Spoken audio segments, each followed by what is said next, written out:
Western civilization is moving closer to a point of irreconcilable, unstable equilibrium, as frighteningly increasing numbers of people trust nothing.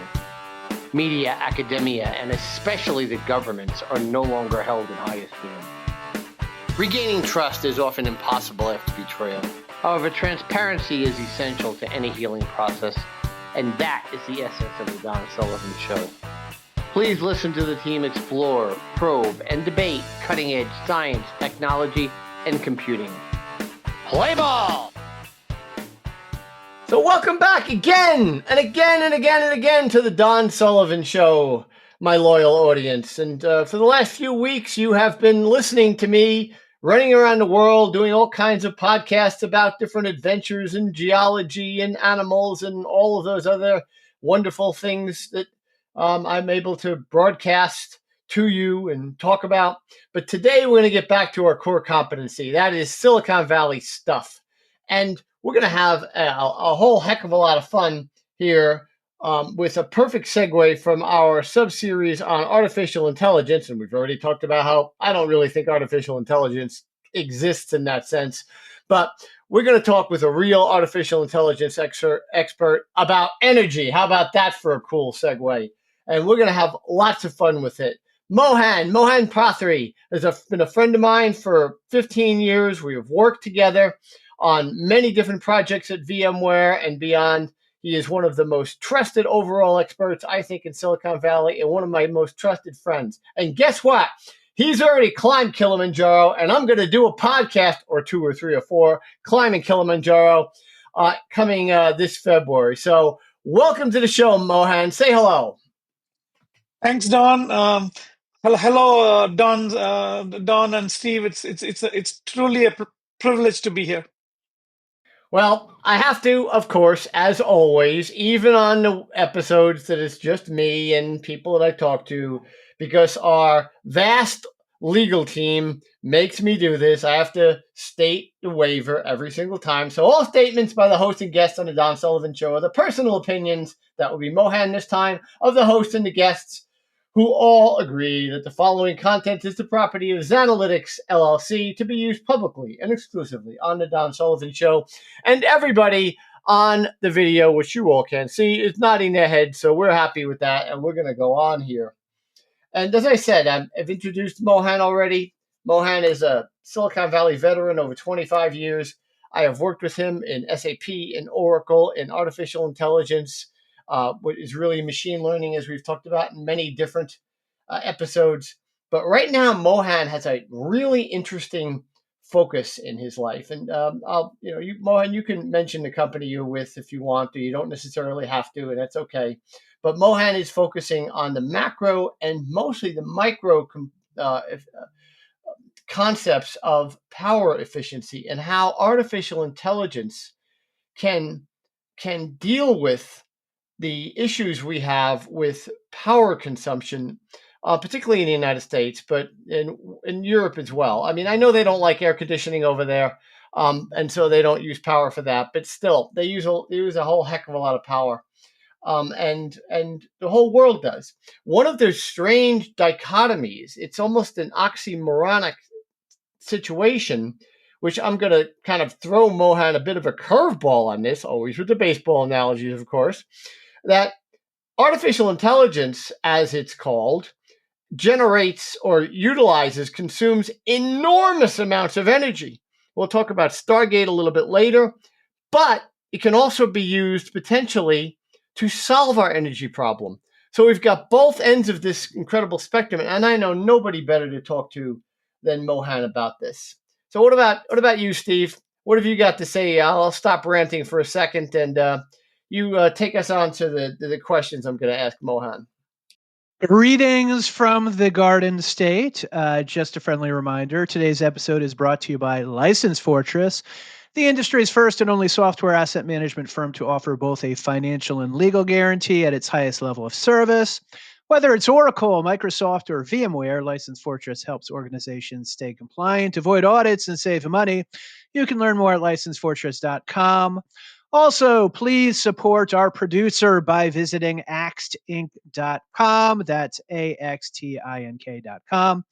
subscribe to his YouTube channel, and help support his efforts to create humorous animation and finally get that lecherous bear out of his yard. Yeah, yeah. The Bears. As I told you guys, He sent me a video, Don. He sent you a video. A New Jersey bear. They're rough. They're rough around the edges. Yeah. Okay. Not like All those right, Colorado ones. So Mohan, we'll stop ranting and playing around here because this is really important stuff. Tell us, now that I have somewhat awkwardly described it, what you are really doing in 2025, because this is really cool. So in 2025, initially I did climb Kilimanjaro. I completed it, and on the way back in the airport, I got a call with an offer from a company called Hypertech. So I was truly thrilled.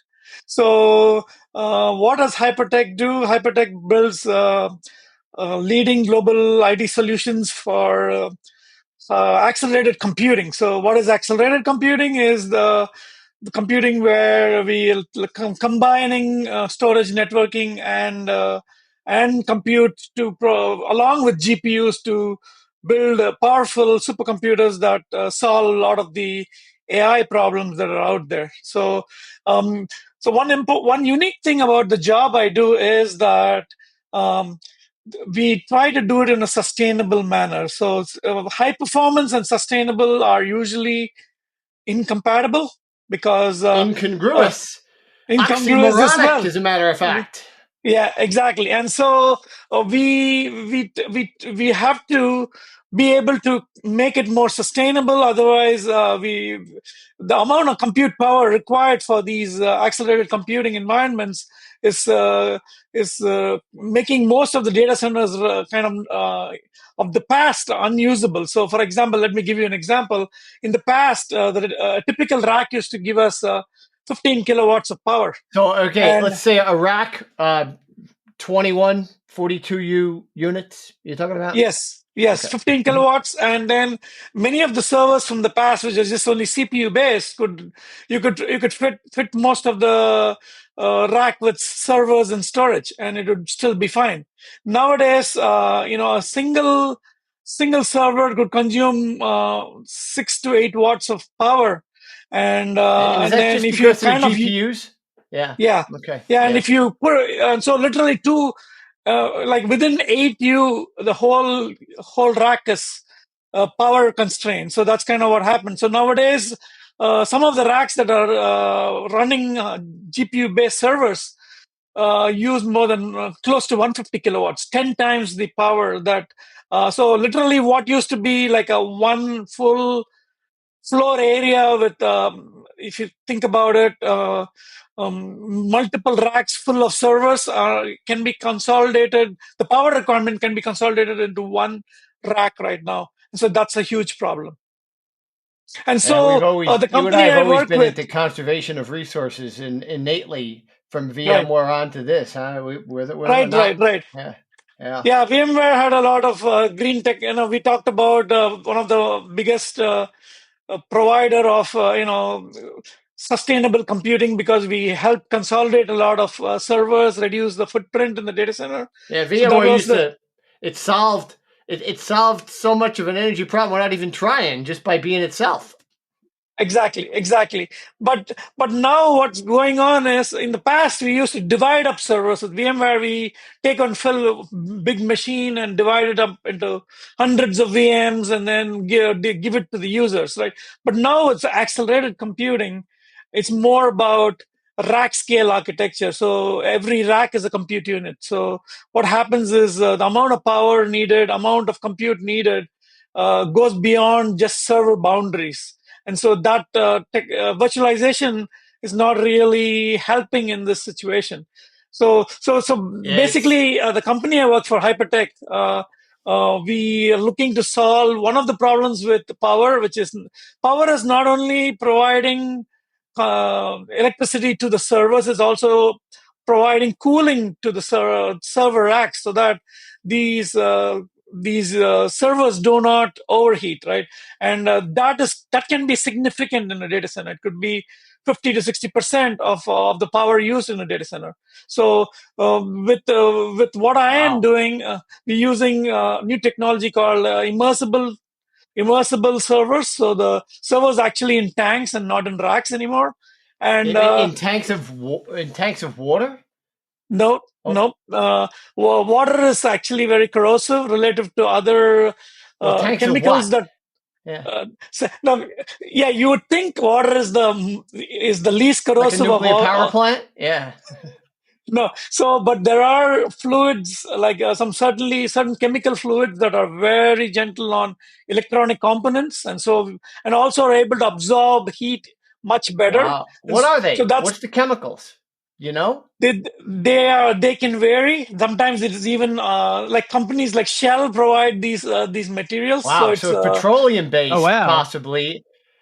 Material science going on here too, folks, at the Don Sullivan Show. Another segue. Keep going, Mohan. This is great stuff. so it's called a dielectric fluid. So dielectric fluid is usually less corrosive than even Electricity air. transfer. Yeah. Right. Yeah. So it's less corrosive than air. And one more thing that's cool thing about it is if components that typically run in air cooled servers, like we call it, the traditional servers, they can the same components we see through our own studies is that the servers can last 60% longer in these dielectric fluids over a lifetime. So wow. that's kind of a cool thing There's about it as well. sustainability in every dimension there. That's cool stuff. It's fascinating, Mohan. So I'm just trying to picture this. I know what a server room looks like. Where are they encased in liquid, or is it just a part under it, or how does that work exactly? It's fascinating. If you think about how petroleum is transported, those tanks, these Yeah. are like tanks that Like a barrel, like a 42 gallon barrel. It's like a barrel. The most important thing for it is how the plumbing is done. In the sense, even though it's not, the servers are not dipped in water. Water is the one that's cooling the liquid. So there are pipes that go into the tank. Multi-phased here, multi-phase cooling. This is cool stuff, man. Yeah. And so that's kind of what. So typically every tank can have 50 to literally 50 servers, and so we add tanks as and when needed, and the capacity and the cooling so they're required. smaller, a little bit smaller than a typical rack. If it's like a 55-gallon drum. But it's not vertical. It's not vertical. It's more horizontal. So that's the difference. Okay. Oh, interesting. So does this cut down on how much water you have to use to cool because you have the liquid that's helping out? Yes. So since the liquid is absorbing a lot of the heat, one of the cool things about it, and think about it, in air cooled systems, a lot of times, if it's a hot day and the air conditioning is not able to keep up, you have to throttle your CPU to make it slower so that your servers don't explode. So here, what you have is these things can run at the CPUs can run at full throttle, and it's able to keep up. So that's the cool part. This is material science, which is so important. And I've focused on this, Mohan, and a lot of shows on the batteries. New battery technology is really what's going to make Musk the first trillionaire on Earth. But this is material science of a whole different fashion, and it's being done by the petroleum companies, by Shell, and I suppose the others are competing too. You just maybe not know about it, but it's that's incredible. So let me move this on a little bit, Mohan. Let's compare in a macro sense, though, the massive power demands of project like Stargate, for example. As we know, the Larry Ellison and Sam Altman project that's a favorite of Trump and Musk is mad about, and so on. But they're basically building a single computer west of San Antonio that's the size of the Cowboys football stadium. And it's going to require a gigawatt. That's a nuclear power plant alone, just for that single computer to do, all this cool AI stuff. So with what you're trying to do in terms of AI being so much more capable of analyzing and utilizing power, Are we at a point of it potentially being a net positive, or are we still on the greedy consumer level at this point? Yes, Target is a huge initiative, as you mentioned, right?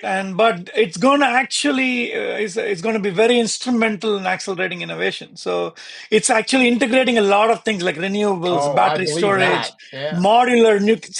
Nuclear. We stopped talking about nuclear for a while, right after the disasters over the past. I would 50 say past years.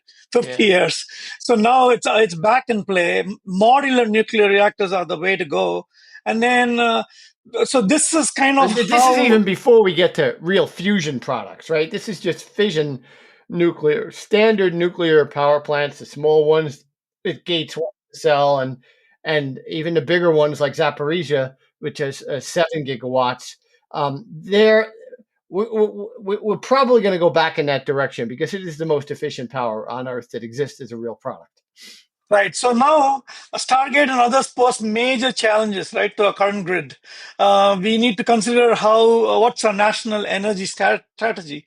How do you avoid disruption while we also want to support the growth of this technology because we are competing with China and others. We want to make sure that our power is not constraining us from innovation, right?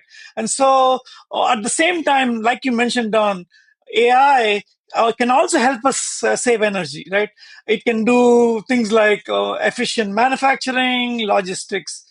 It could also help manage a grid in a more efficient manner, right? So what we believe is it can balance it out. It can potentially also be positive, but right now, I guess the power consumption equation Yeah, is this is higher still than what. it's It's still much higher, but faster. it's going to. You think it's going in the right direction, though?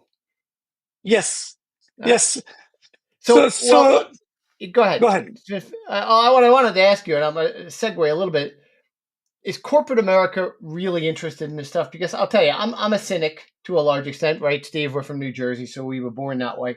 Um, it, I would cite an example of the silly, dopey signs in every hotel room that save power by not using towels. Which, of course, we know what that really means. They don't want to spend the money on washing them. They couldn't care less about saving power. And so it's examples like that that make people skeptical. Um, you think that corporate America? I mean, a lot of this stuff you're talking about right now is actually news to me, and I might even write an article on this. I'm pretty up on a lot of stuff in general, especially since I've been temporarily exiled from Silicon Valley. That I've got a lot of time to read stuff, and this is really cool. Do you think corporate America has bought into this? So corporate America, right? Obviously, you look at the investments going into AI; it's huge, right? And the capex is kind of causing large investments going in.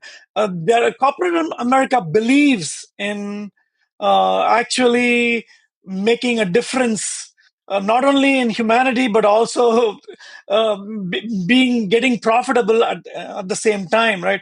And so, to some extent, yes, I'm skeptical about how the hotels advertise, green with less towel usage and stuff like that. Here, corporate America obviously is driven by profitability at this point in time, but the fact that investors and customers are all very impacted by climate change quite a bit with all the things happening around the globe constantly, they will need to be, not bullshit their way around this and kind of um, make a genuine effort to combine sustainability with the profit motive of AI. Got to have at No, least a good yeah. message around that at a minimum, a Mhm. viable message. Yeah, Right, and right. it's funny when we did Virtualize Africa. One of my and Deji will attest to this. My partner in Virtualize Africa for VMware. One of the moments that was one of my proudest moments is when we were asked, what are you guys doing over here? And I obviously the pat simple answer was, well, we believe in spreading the word about the wonders of The Silicon Valley gospel and of American technology. virtualization. and all that. And I said, no, we're here. We're here. I said, we're here because we think this is a great deal for VMware. We think there's tremendous profitability, there's tremendous potential in Africa, specifically in Ghana, where we were at the time. And we think this is a great deal for everybody involved. That's the only reason that we're here. Of course, we love to see everything turn out really well for everybody involved, but that's why we're here. And what you're saying really is the same point, Mohan, that as long as the corporations, and I think that you're saying that they understand this, believe that there's a lot of value in it for them, they will buy into it. And maybe they're there to a certain extent. I'll ask you this too, and I know this is something that's very important to you. It's important to all of us, but particularly you, Moham. There's other environmental concerns, and they're subtle, such as the heat sinks for super AI machines. Not just Stargate, but the one that is actually getting less publicity, the one that Musk is building around Austin, Texas itself, for example. And somebody out there in the vast audience can correct me if I've got some of this wrong. Please come on, we'll interview you. But apparently, Texas has very little regulations on how much hot water you can put into the streams. And when you are cooling machines that large with that type of demand, you're actually putting a lot of hot water. Hell, they're boiling the alligators down there, from what I've heard. And is what you're doing a solution to this, Mohan? Certainly. So, to comment on what you just said, Don. So, the biggest but less publicized issue in this accelerated computing is actually the use of water. Water is actually used for cooling, right? And you might think because it's used for cooling, you don't lose the water. But what happens is majority of the water, particularly in Central Texas, Austin and other areas, the water is evaporating. So most of the water that is used for cooling is actually let out as steam. So in 2023 and 2024, they literally the data centers consume more than 460 million gallons of water. This is enough water for tens of thousands of households. So that's a problem, right? And also, in many instances, they have had these data centers put the water out into public streams and riverways that cause a lot of havoc to the Just by the nature out way, there. vast audience of the Don Sullivan Show will lead into a different discussion. That is desalinization for real. We've never taken that seriously, but we will. I don't mean to digress. Go ahead, Mohan. So anyway, so yes, the example you gave about boiling alligators is kind of relatable here. So the other problem with Texas is that Texas and other states, some states, that they've not put the right regulations necessary to manage the new environment and the new data center based businesses that exist in their states. So there needs to be more regulation where What kind of regulation? If you had to put, if you were Greg Abbott and you or you could influence Greg Abbott, what would you want to see him have the two highest priorities in terms of new regulations to stop horror shows from happening in Texas? I'll give you that political platform right now. We rarely do that in the Don Sullivan Show, but go for it, Mohan. So basically, they need the water that's used in data centers should be reused for other things like heating swimming pools and other aspects, rather than Use the heat. Reuse the heat and then keep the water, cool the water, and then reuse the water. So if you could do that, that will be the best solution possible. Yeah, that's just lost energy, adding to the at least very local environment getting hotter. But it sounds to me like the technology that you're working on is possibly the best solution for all of this. These new materials, these new chemicals that have this incredible heat capacity that can be compartmentalized or created into these blocks or built into these blocks to do that absorption of heat, which could then easily be transferred out. That, it's all in very small physical area, and it's got very high heat capacity. You can just put a freaking line right in there and draw it right out. Right. Exactly. Yes, that's Jersey talk. I really like this. All right. So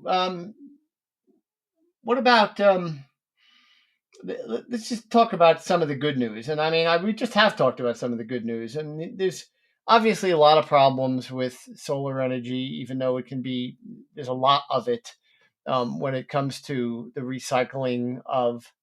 Well, first of all, it's not very efficient. Secondly, it uses a lot of land. Third, it recycle, getting the materials, the rare earth materials, which aren't really all that rare. We just don't want to mine for them here. That's all hard.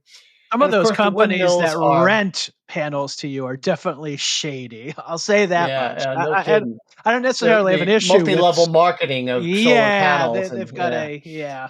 yes, and yeah. Let's not say who does that and which early companies. But even the windmills are just absolute bird slaughterhouses and so on.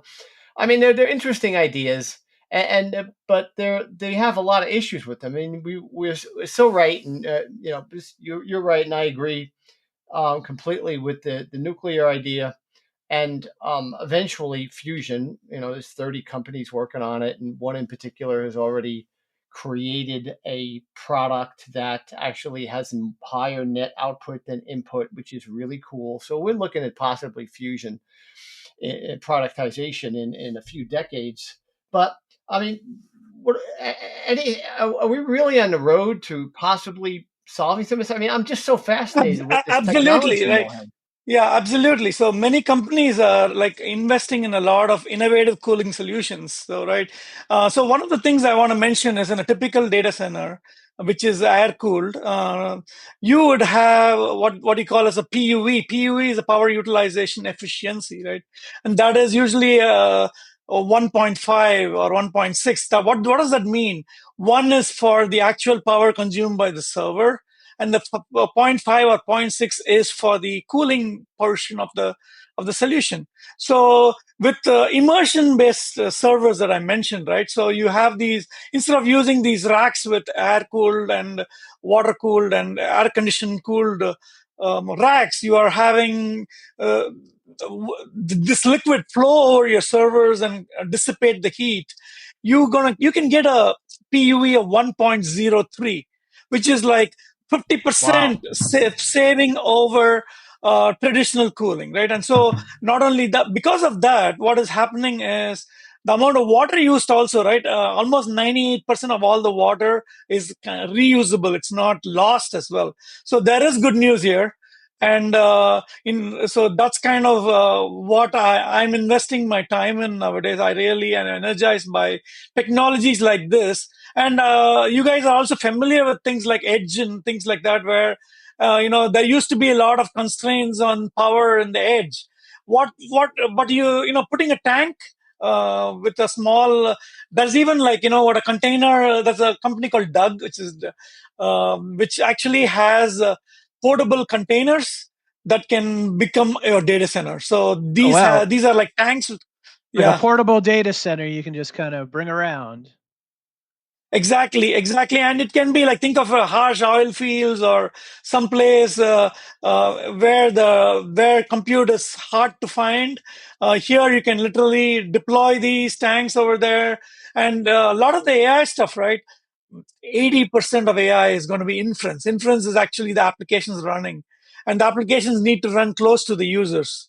And Yeah, and that's what Mohan means by the edge for you folks in the Don Sullivan Show that might not be familiar with some of the Silicon Valley jargon. All of the endpoints, whether it's your refrigerator and the space we call the Internet of Things, or in something else that is your phone, even could be Yeah, considered far away an from edge, the possibly. Yeah, centralized far away kind from the of. center of Yeah. computing. Yeah. Well, it's So this is interesting because yeah. Go you're ahead, bringing Steve. the data center to you in the example that Mohan has brought up. That's fascinating. I haven't heard that. So, Mohan, changing subjects for a little bit, what do you think about when we talk when we discuss the ideas of enforced or suggested or even offered efficiencies in power consumption, such as some of the companies do in the United States? Colorado, for example, offers customers discounts if they are willing to effectively allow the power company to control their their power usage. In Germany, it's pretty much required because, again, they don't really like air conditioning. And yes, that's true, Germany. So, what do you think about the personal privacy aspects of this? Do you think we can balance it, or is this just going to be one of those irreconcilable political things we see so much in this country?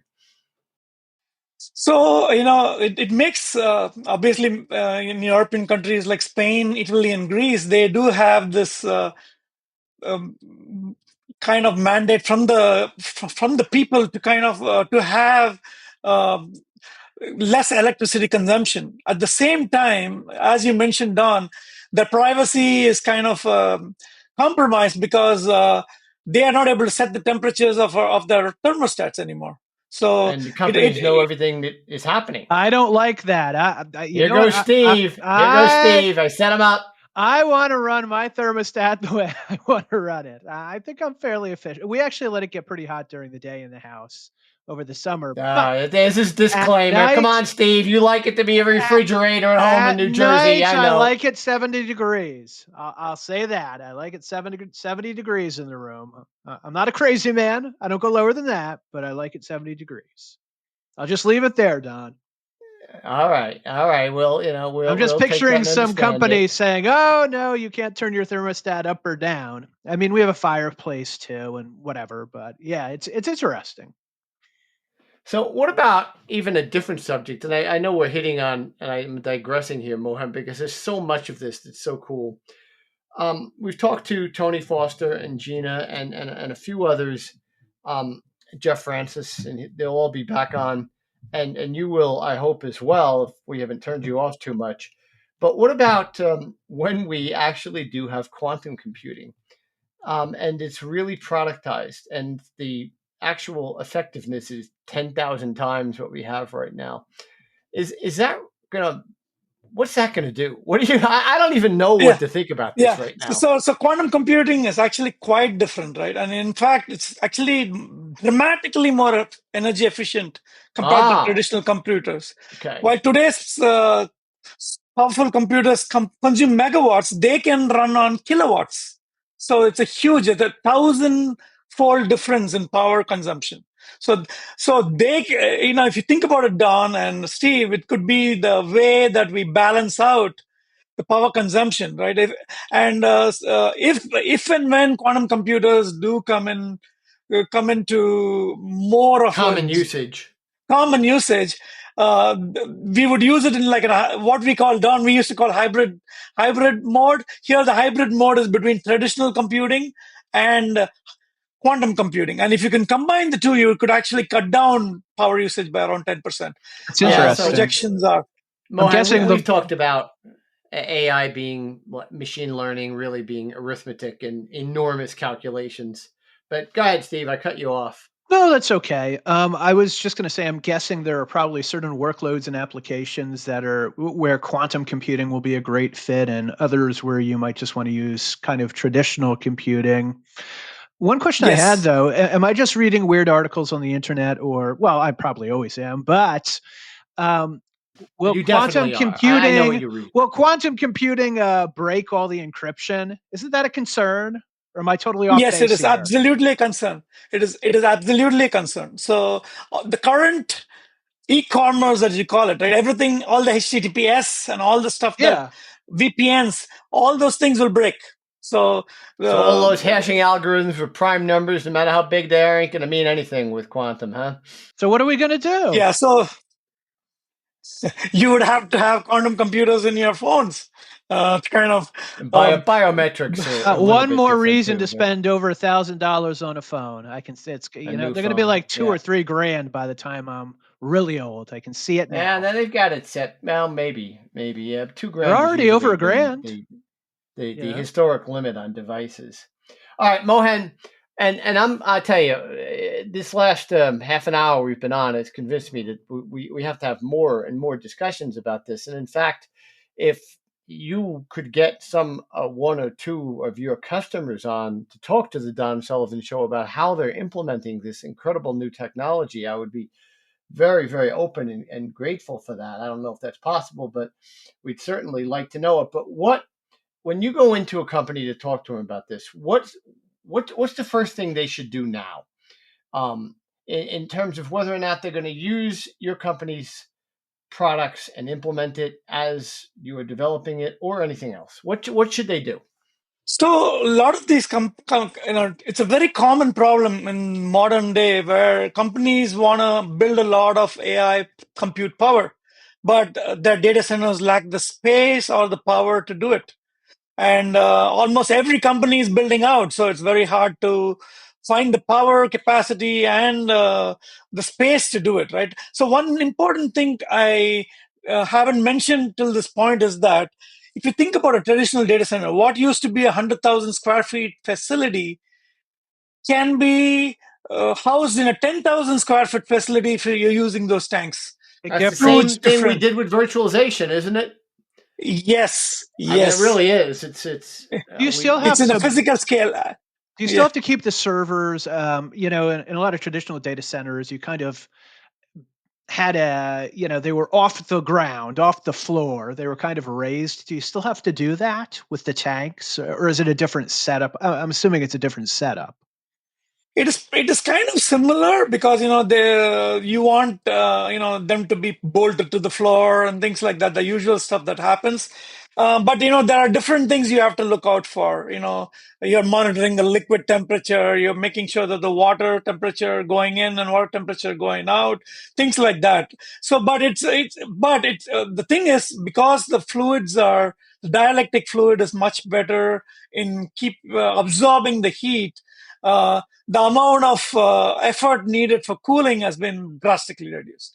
Don't And have to because use of as that, much water. Gotcha. yeah. Are the server rooms as cold as they were as other normal server Maybe I rooms should are? sleep this in case, there. no. Yeah, exactly. That's what I'm So going to do. not If they turn really. my thermostat down, I'm going to come over to one of your data centers, Mohan. I'm going to hang out in there. Well, answer the question, Mohan. Are they as cold? I mean, I used to have to No, they put a don't need to jacket be. on. See, that's the cool thing about this, right? So one of the things about these immersible servers is that we've seen that the servers, you can push the servers to a higher limit. So the tanks are running, the CPUs are running at full capacity, and it is actually hotter than what it would be in a traditional air conditioned environment. And in an air conditioned environment, there's so much space, and all that extra space is being cooled. Here, you're just cooling the liquid, so much, much, much more efficient. Gotcha. Okay. I think instead of cooling an entire huge room and all the air, you're doing it in a much more specific kind of targeted That's way. amazing. Yeah. This is so cool. I really didn't. Usually with these shows, I know where it's going. As Mohan, you've pointed out, I've always moderated panels and other things, other events, and so on. I always know where it's going. I didn't know where this one was going. This is really cool stuff. So, Mohan, I want to end this. We're reaching a point here where we probably need to um, end this particular episode, and we want to have you on every 6 months or so to talk about as much as you can reveal about what your company is doing. But let me set you up with 2 questions before, and you can take this wherever you want. Where do you see this going over the next 5 or 10 years? And can you share any success stories with us? So anybody who you allowed to talk about who's really doing it right? So, what I see in the next 5 to 10 years is actually we are actually in maybe I'm buying into the hype of Jensen Huang from NVIDIA, but we are in a new revolution. It's an AI revolution. I believe in it because I see it happen I do too. a lot. Yeah, I use it. I use it a lot nowadays. My blogs are. I could prepare. I'm I not could doing write a anything blog. but investing. So, but yes, I agree. I use it too. Yeah. It is very convenient to frame things, analyze information, summarize. Yeah, well, AI in general, certainly, whether it's Gemini, Grok, or ChatGPT, and so on. But so you do see it continuing to grow because we've had we've had some skepticism in regards to See, when things happen really fast, there is a lot of skepticism that creeps in, right? And some people refuse to believe it. And you know what? In the 1990s, I'm dating myself here. When I did my master's, AI was a topic, and we said, "Oh, AI is 20 years away," and we kept saying that every decade. But now it's here. Remember what Now Pat it is here. Gelsinger said? AI was a 50-year overnight success story, right? So Yeah. Well, what And about success stories? What success stories? Anything you can share with us? So I can't share names here, but you know what? What I can say is we've built what we've done in the past few months is actually we've deployed a data center, combining immersion technology with blades inside compute for a high performance computing environment. That environment is actually in the top 500 supercomputer list, right? And it's amazing. Fact of that is that we are doing that with 1/10 of the floor space that would traditionally be required. And so that's kind of what I'm seeing. The world is heading towards a lot more efficient ways of cooling, power, and then also in addition, how we manage these things, operate these things constantly. How do we manage fault? How do we make it available 24/7? Because these things are expensive. GPU is $40,000 nowadays. So imagine having a downtime of that, right? And so these kinds of things, so more and more efficiency. AI is helping us build all these efficiencies as well. One other thing I just want to mention in closing, Don, you mentioned fusion, right? Just like you're hearing from a lot of these researchers, some of the big problems are being solved in hours that used to take years and years, right? And I'm hoping fusion also could be solved by AI eventually. Well, we seem to be able to do it without a graviton, and without really understanding gravity, and Einstein would be shocked. But that is a subject for a different episode of the Don Sullivan Show, and we will have it. Mohan, I invite you to come back every couple of months, every 6 months at least, to give us an update. And if you can get a customer to come on that is actually implementing this, Steve and I would love to talk to them. Absolutely. And we want to thank you so much for appearing. And again, really surprising me. I thought I knew what we were really going to get into and talk about, but this is new. I'm going to write my next article for Database Trends and Applications, Steve, on this subject, and I might even run it past you, Mohan. What about you, Steve? Got anything to finish up with? I have two thoughts. First, I think you should bring one of those portable data centers up Kilimanjaro when you guys go hiking. I think that would be cool. Also, I'd be remiss not to point out the somewhat surface level similarity between immersion technology and, to bring this to baseball, one of Don's finest loves, pitchers taking ice baths. Yeah, that's not just pitchers, but everybody jumping into ice baths to cool themselves off very, very quickly. I'm not sure they want to jump into these chemicals that Mohan is talking about, but you never know. That might be coming. That might be a different application that's of value. Give it a few years, Don. Who knows? All right, folks. Well, thank you everyone for once again listening into the Don Sullivan Show. Another episode. Listen to them all, download them all, collect them all, and remember that whether or not we are in the backwoods of Yellowstone National Park, or at the bottom of the Grand Canyon, or in Yankee Stadium, or later at the top of Kilimanjaro, there's one thing you always have to remember in life, that all at-bats are situational. And see you next time.